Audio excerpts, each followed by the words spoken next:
अपने घर को क्लीन और मेंटेन रखने की कोशिश हम सभी करते हैं। कई बार तो हम इस बात को लेकर परेशान भी हो जाते हैं कि आखिर कैसे घर को साफ़ रखें। इतनी मेहनत करने के बाद भी घर साफ़ नहीं रहता है। तो चलिए परेशान मत होइए, आज इसी टॉपिक पे हम बात करते हैं, चर्चा करते हैं कि आखिर किस तरीके से हम अपने घर को साफ़ सुथरा मेंटेन रख सकते हैं ताकि हमारा घर मेसी ना लगे। तो hey everyone, welcome back to my channel. तो फ्रेंड्स, कैसे हो आप सब? आई होप आप सब बहुत अच्छे होंगे। तो बिना देर किए हुए चलिए आज का ब्लॉग स्टार्ट करते हैं। तो हम जो हाउसवाइफ होती है, होम मेकर होती है, हमारी सुबह होती है मॉर्निंग के 4 बजे। सुबह 4 बजे से उठकर हम पहले किचन में लगते हैं क्योंकि बच्चों को स्कूल भेजना रहता है, पतिदेव को ऑफिस भेजना रहता है। उसके बाद किचन के काम खत्म होते ही हम लग जाते हैं अपने घर की साफ़ सफाई में।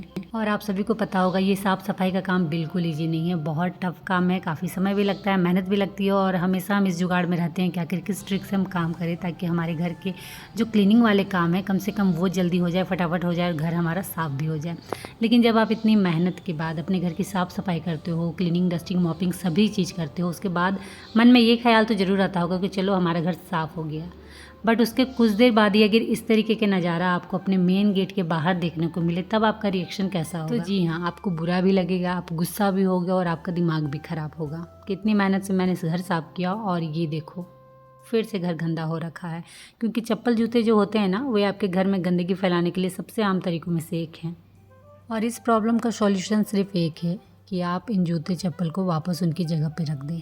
लेकिन हाँ, थोड़ा सा चेंजिंग हम इसमें करते हैं क्योंकि ये काम आप तो कर ही रहे हो और करोगे भी, लेकिन इस काम में आप अपने साथ साथ अपने फैमिली मेम्बर को भी इन्वॉल्व करें। घर के सभी सदस्य अगर आपके काम में थोड़ी सी भी हेल्प कर देते हैं ना, या थोड़ा सा भी सपोर्ट दे देते हैं ना, तो जो ये क्लीनिंग वाला काम है ना, ये हमें कभी भार नहीं लगेगा, बहुत ईजिली हो जाना है। तो घर के सभी सदस्यों की आदत यही होनी चाहिए कि घर में इंटर होने के पहले अपने जूते चप्पल जो भी हैं वो हाथे के साथ शू रैक में डालें और उसके बाद ही घर में इंटर करें। और अगर ये एक छोटी सी कोशिश आप और आपके फैमिली मेम्बर करते हो ना, तो आप अपने घर में गंदगी की मात्रा सीमित कर लोगे। मतलब इस एक हैबिट से आप अपने घर को क्लीन रख सकते हो। मैं जब भी घर की साफ़ सफाई करती हूँ ना, स्पेशली बच्चों का रूम, तो एक बात ज़रूर नोटिस करती हूँ कि बच्चों का सामान आपको कभी भी एक जगह देखने को नहीं मिलेगा। बच्चे काफ़ी मूडी होते हैं, आप कितना भी बोल लो, समझा लो, लेकिन वो ये ज़रूरी नहीं है कि रिज़ल्ट आपको 100% ही मिलना है। जी हाँ, जैसे मेरे बच्चे पढ़ाई करने के बाद, स्कूल ट्यूशन से लौटने के बाद उनके बैग, कॉपी, किताब आपको जहाँ तहाँ देखने को मिलेंगे, जिससे आपको आपका घर अव्यवस्थित लगेगा, मेसी लगेगा। क्योंकि घर में हर एक चीज़ के लिए एक स्थान बना होता है और वो चीज़ अगर उस स्थान पे ना हो तो घर तो अव्यवस्थित लगना ही है। घर को साफ़ सुथरा और व्यवस्थित रखने का ये दूसरा उपाय है कि अगर आपके घर में भी सामान फैले हुए हैं, वो या फिर वो बच्चों के बैग या कॉपी किताब हों या फिर अदर कुछ, तो सबसे पहले तो उन्हें उनकी जगह पर रखें। उसके बाद आपको देखने को मिलेगा कि आपका घर जो तुरंत 5 मिनट पहले मेसी लग रहा था, वो 5 मिनट के बाद कितना ज़्यादा क्लीन और साफ़ सुथरा लग रहा है। कुछ कपड़े ऐसे होते हैं ना जिसे हम डेली यूज करते हैं। मतलब अगर काम में जा रहे हों तो इन्हीं कपड़ों को 2-3 कपड़े हम निकाल के रखते हैं जिसे डेली हम यूज कर रहे हैं, पहन के आना जाना हमारा हो रहा है। तो उन कपड़ों को हम वार्डरोब में नहीं रख सकते हैं क्योंकि ये डेली जब हम इन कपड़ों को यूज करते हैं ना, तो थोड़ा बहुत ये गंदा हो ही जाता है। तो अगर आप इसे वार्डरोब में रखोगे तो वार्डरोब में जो अच्छे धुले हुए कपड़े हैं वो भी गंदे हो जाने हैं। और इन्हें हम बाहर भी ऐसे नहीं रख सकते हैं क्योंकि अगर हम इन्हें बाहर रखते हैं तो फिर हमारा घर का लुक ख़राब हो जाना है और घर और भी ज़्यादा मेसी लगना है। तो इन कपड़ों को हम ऐसी जगह रखेंगे जहाँ ये दिखे भी नहीं और अच्छे से रहे भी, सेफ भी रहे। तो या तो आप दरवाज़ा के पीछे हैंग कर लो या फिर मेरी तरह। तो इससे क्या बेनिफिट होता है कि जो हमारे वार्डरोब के कपड़े हैं वो गंदे नहीं होते हैं। क्योंकि अगर आप डेली यूज वाले कपड़े हो जो आना जाना आप कर रहे हो और जो वार्डरोब में अच्छे धुले हुए कपड़े रखे हो, अगर उन्हें आप मिक्स कर लो ना, तो फिर बड़ी प्रॉब्लम होती है। जो आपके साफ़ सुथरे कपड़े हैं ना, वो भी तुरंत गंदे हो जाते हैं। बहुत बार ऐसा होता है ना कि जब हम झाड़ू कर लेते हैं तो हमें लगता है कि घर हमारा साफ़ हो चुका है, अच्छे से सफाई हमने कर ली है। लेकिन जी नहीं, झाड़ू करने के बाद भी जो धूल के कण होते हैं ना, वो पूरी तरीके से नहीं निकलते हैं। कोनों कोनों में या फिर टाइल्स के बीच में आपको वो देखने को मिलेंगे। तो उसे साफ़ करने के लिए झाड़ू करने के बाद या तो आप वैक्यूम क्लीनर कर ले या फिर पूरे घर की अच्छे से मॉपिंग कर ले, तब जाकर सही मायने में घर से धूल निकलते हैं और हमारा घर साफ़ होता है। ओके, चलिए चलते हैं बाथरूम की ओर। बाथरूम में जब इंटर करो और आपको इस तरीके से देखने को मिले तब कैसा लगेगा? जी हाँ, बहुत ज़्यादा ही मेसी लगता है बाथरूम और बहुत ज़्यादा ही गंदा लगता है। तो इसके लिए सबसे बेस्ट उपाय है, कॉर्नर में आप इस तरीके की बाल्टीन रख दें ताकि जब भी आपके बच्चे नहाएं तो जो उनके खुले हुए कपड़े हैं वो ऐसे बाल्टीन में रख दें। क्योंकि जब भी बच्चे नहाने आते हैं उन्हें समझ में नहीं आता कि कपड़े कहाँ रखने हैं, तो वो जो कपड़े खोलते हैं वो जहाँ तहाँ टांग देते हैं, हैंग कर देते हैं। तो इस तरीके की बाल्टीन अगर आप साइड में रख दोगे ना, तो उनके लिए भी ये आसान हो जाएगा कि जब भी वो कपड़े खोले तो बाल्टी में साइड में रख दे, और आपके लिए भी ये ईजी हो जाएगा कि एक जगह से कपड़े उठा के फिर आपको सीधे जाके मशीन में लगाना है। 10 जगह से आपको कपड़े उठाने नहीं है, क्योंकि बच्चे सच में कभी यहाँ कपड़े कभी वहाँ कपड़े ऐसे करके वो रखते हैं। फिर आप सब तरफ से कपड़े उठाओ और उसके बाद जाके मशीन में लगाओ। तो काम हमें ऐसा करना चाहिए ना जो हमारे लिए ईजी हो जाए और मेहनत भी कम लगे, टाइम भी कम लगे। उसके बाद जब मेरे घर के सारे फैमिली मेम्बर नहा लेते हैं तो मैं जो टब है, बाल्टी, जो भी आप रखते हो बाथरूम में, मग, सारे को मैं अच्छे से क्लीन कर देती हूँ, जिससे मेरा बाथरूम भी हमेशा क्लीन रहता है। जो बाथरूम में मैंने टब बाल्टी जो भी रखा है वो भी हमेशा क्लीन रहता है, जिससे मेरा बाथरूम आपको हमेशा नीट एंड क्लीन दिखेगा। और हाँ, बाथरूम में जो भी आपने बाल्टी, टब जो भी रखा है उसे कभी भी खाली मत रखिएगा। धोने के बाद उसमें पानी भर के ही रखिएगा। ये आपके घर की सुख शांति धन संपत्ति के लिए बहुत अच्छा रहता है, बरकत होती है इससे। तो ये चीज़ ज़रूर करके रखिएगा। ओके, तो बाथरूम क्लीन हो गया। तो अब इस बाल्टी को यहाँ से उठाते हैं, क्योंकि लगभग सभी ने नहा लिया। और अब इसमें जो कपड़े हैं ये मैं डालूंगी मशीन में लगाऊंगी। मेरे लिए भी ईजी हो गया कॉर्नर में बाल्टी रखने से। सबके कपड़े यही हैं तो मुझे इधर उधर से नहीं उठाने हैं। और अब इसे मैं सीधे जाके लगाऊंगी मशीन में। तो अपने घर को व्यवस्थित और साफ़ सफाई रखने की हैबिट में किस हैबिट को भी शामिल कर ले कि आपके घर के जो गंदे कपड़े ना उसकी क्लीनिंग डेली होनी चाहिए। अगर आपके घर में ज़्यादा मात्रा में कपड़े गंदे हो रहे हैं या फिर फैमिली मेम्बर ज़्यादा हैं तो आप डेली मशीन लगाओ। और अगर हाँ, फैमिली मेम्बर कम है, 2-2 दिन में अगर आपके कपड़े निकल रहे हैं ज़्यादा तो आप 2-2 दिन में मशीन लगाओ। लेकिन अगर डेली आप कपड़े धोते हो ना तो वो ज़्यादा अच्छा है, क्योंकि गंदे कपड़े अगर इधर उधर पड़े हुए हैं तो वो भी अच्छा नहीं है आपके हाइजीन के लिए। और प्लस 2-3 दिन के कपड़े अगर आप एक साथ लगाते हो तो जब वो सूख जाएंगे तो उसे फोल्ड करने में भी आपको उतना ही टाइम जाना है।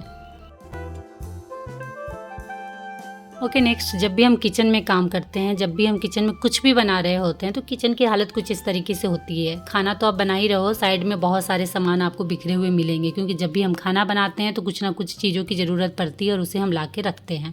जैसे कि मैं अभी बना रही हूँ सब्जी, मसाले फ्राई कर रही हूँ तो मसाले में कुछ मुझे ऐड करना था तो वो सब मैंने यहाँ ला के रखा है। प्लस मसाला पीसा भी मैंने अभी जस्ट है तो इसलिए ग्राइंडर भी मेरा यहीं पड़ा हुआ है। तो इस तरीके से क्या होता है ना, खाना तो बनता ही बनता है, साथ ही के साथ किचन भी गंदा हो जाता है, क्योंकि सारे सामान आपने लाया तो और फिर उसे वहीं छोड़ दिया।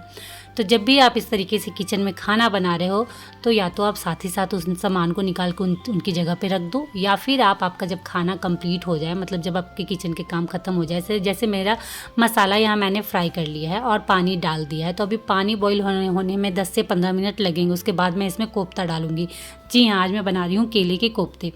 तो मैंने पानी डाला, 10-15 मिनट मैं ऐसे छोड़ूंगी, तब तक मेरे बहुत सारे काम हो जाने। एटलीस्ट जो सामान मैंने काउंटर टॉप में रखे हैं वो तो मैं उनकी जगह पर रख ही दूंगी।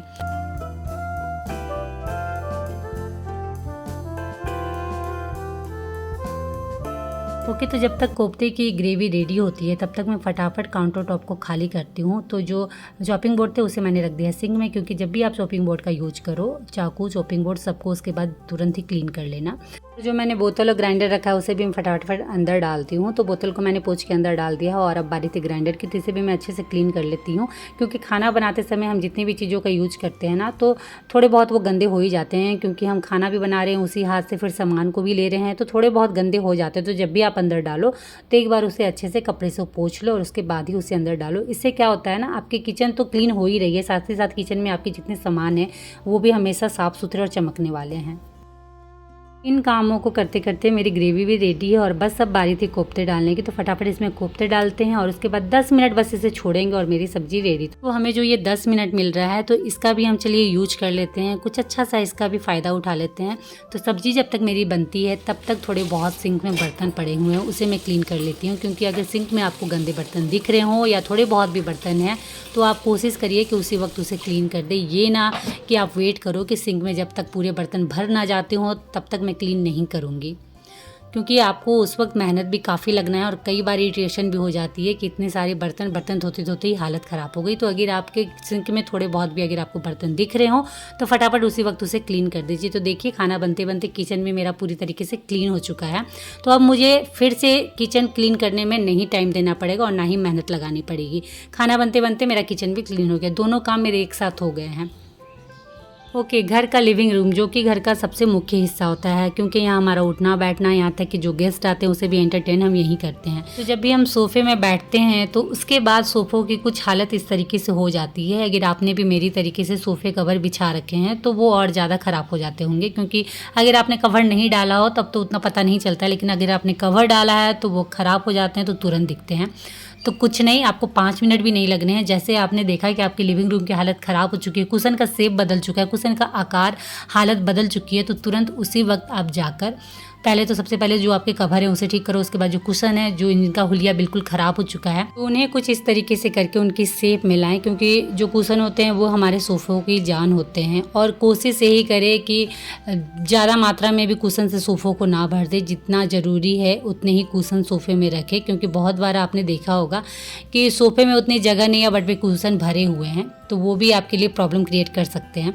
तो कुशन भी उतने ही रखें जितना ज़रूरी हो, यहाँ तक कि घर में डेकोरेशन सामान भी उतना ही रखें जितना कि ज़रूरी हो। ये ना कि सजाना है करके दुनिया भर की चीज़ें भर दें। घर है हमारा, होटल नहीं, तो उसी हिसाब से घर को व्यवस्थित भी करें।